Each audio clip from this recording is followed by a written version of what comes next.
Kak, umurku 27 tahun. Sekarang aku sudah menikah, namun aku belum mempunyai anak. Walaupun aku belum mempunyai anak, tapi aku sudah memberikan ASI pada adikku sendiri karena adikku kecanduan minum ASI. Nah, apakah kalian ingin tahu gimana ceritanya adikku bisa seperti itu? Kalau gitu, tonton terus video ini sampai selesai ya. Jangan lupa sebelum nonton, subscribe dulu channel kita With Animation agar kamu bisa terus nonton cerita-cerita lainnya. Jadi, ceritanya aku punya seorang adik laki-laki bernama Roni. Sejak kecil memang adikku sangat senang sekali dengan susu.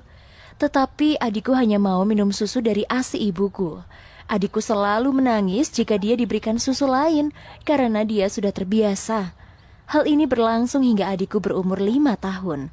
Setiap hari, adikku pasti minum ASI dari ibu, terutama saat menjelang tidur. Pernah suatu saat, hal ini berlangsung hingga adikku berumur 5 tahun. Setiap hari, adikku pasti minum ASI dari ibu, terutama saat menjelang tidur. Pernah suatu saat ibuku sedang pergi dinas keluar kota, dan akhirnya malam itu ibuku tidak bisa memberikan ASInya kepada adikku. Adikku pun menangis semalaman, sehingga membuat aku dan ayahku bingung bagaimana menenangkan adikku. Padahal baru 1 malam saja adikku ditinggal seperti ini. Mungkin karena memang sebelumnya ibuku tidak pernah meninggalkan adikku 1 malam saja. Namun kejadian buruk menimpa ibuku pada malam itu juga. Ibuku mengalami kecelakaan saat sedang perjalanan dinas tersebut. Karena kecelakaan itu lumayan parah, ibuku tidak bisa diselamatkan. Dan ibuku meninggal. Aku dan ayahku sangat sedih sekali karena kehilangan ibuku. Terlebih, adikku yang setiap hari selalu dekat dengan ibuku.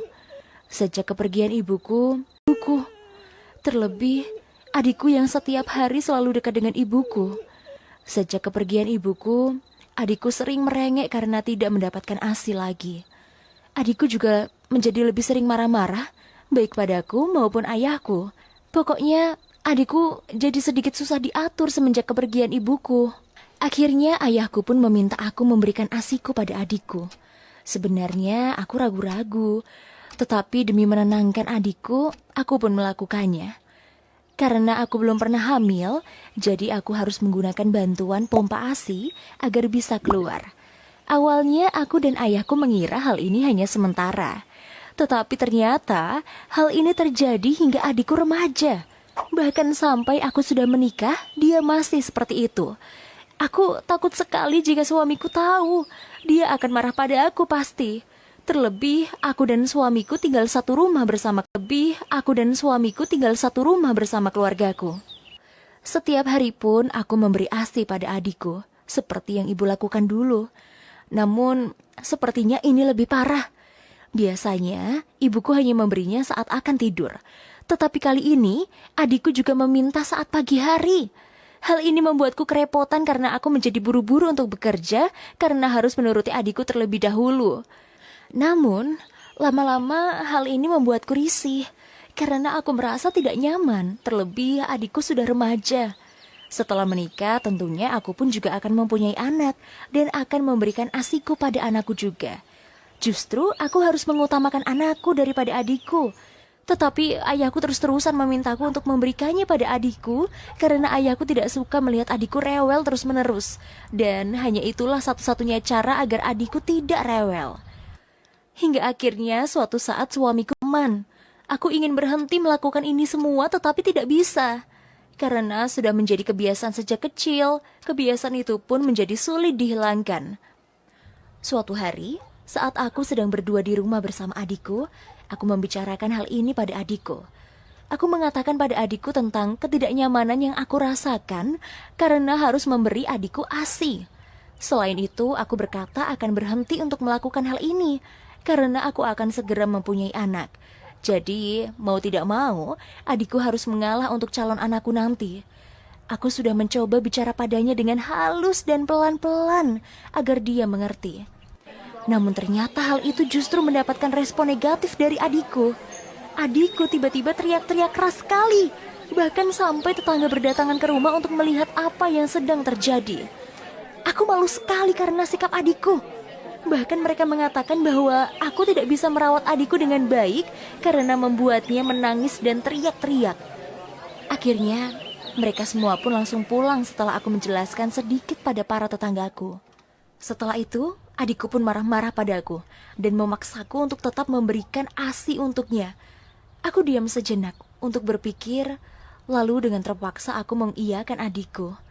Aku mengatakan bahwa aku akan terus memberinya ASI agar dia tenang terlebih dahulu. Bagaimanapun juga, aku harus menghentikan ini sesegera mungkin. Karena aku sudah tidak betah lagi hidup seperti ini. Aku hanya butuh waktu untuk memikirkan bagaimana cara yang tepat untuk membuat adikku berhenti melakukan kebiasaan itu. Sampai suatu hari, adikku mengalami hal buruk di sekolahannya. Adikku dicemooh oleh teman-temannya karena ia masih minum ASI di usianya yang sudah remaja. Adikku dipermalukan oleh teman-temannya selama ia berada di sekolah. Akhirnya, adikku merasa malu dan dia dijauhi. Ia berada di sekolah. Akhirnya, adikku merasa malu dan dia dijauhi oleh banyak orang, termasuk teman-teman dekatnya. Dia bingung bagaimana teman-temannya bisa tahu hal ini, padahal jelas-jelas tidak ada satupun teman yang tinggal di dekat rumahnya. Hal itu tidak hanya terjadi selama 1 hari saja, tetapi berhari-hari sampai ada yang menyindir adikku melalui status di sosial medianya hingga kabar itu menyebar di sekolahan. Akhirnya adikku pun menangis semalaman di kamar karena dia sendiri mengetahui hal itu. Bahkan di grup kelas adikku pun dia juga diolok-olok oleh teman-temannya. Keesokan harinya saat adikku pulang sekolah, adikku langsung menangis di hadapanku dan dia berkata bahwa dia menyesal dan mencoba untuk tidak minum ASI lagi. Saat aku mendengar hal itu, aku merasa bahagia dan lega. Akhirnya adikku sadar juga. Adikku menangis karena dia malu diolok-olok oleh teman-temannya di sekolah. Bahkan satu sekolahan tahu akan hal ini. Dia sekarang sudah sadar bahwa apa yang dilakukannya ini tidak wajar. Namun, apa kalian tahu dari mana kabar itu beredar? Yap, itu adalah aku sendiri. Aku sendiri yang menyebarkan kabar tentang adikku karena dia masih minum ASI di usianya yang sudah remaja. Aku memberitahu teman-teman adikku di sekolah tentang itu semua. Aku melakukannya saat aku sedang menjemput adikku dan aku memanggil salah satu teman perempuannya. Dan teman adikku itu menyebarkan hal ini ke teman-teman yang lain. Aku terpaksa melakukannya karena aku tidak ingin adikku terus-menerus bertingkah seperti anak kecil. Apalagi jika adikku tidak dituruti kemauannya, dia akan rewel dan menangis. Aku takut ke depannya jika ia seperti ini terus, masalah akan semakin besar. Bagaimanapun juga, adikku harus sadar bahwa dia sudah remaja, bukan anak kecil lagi yang harus minta ini dan itu, apalagi masih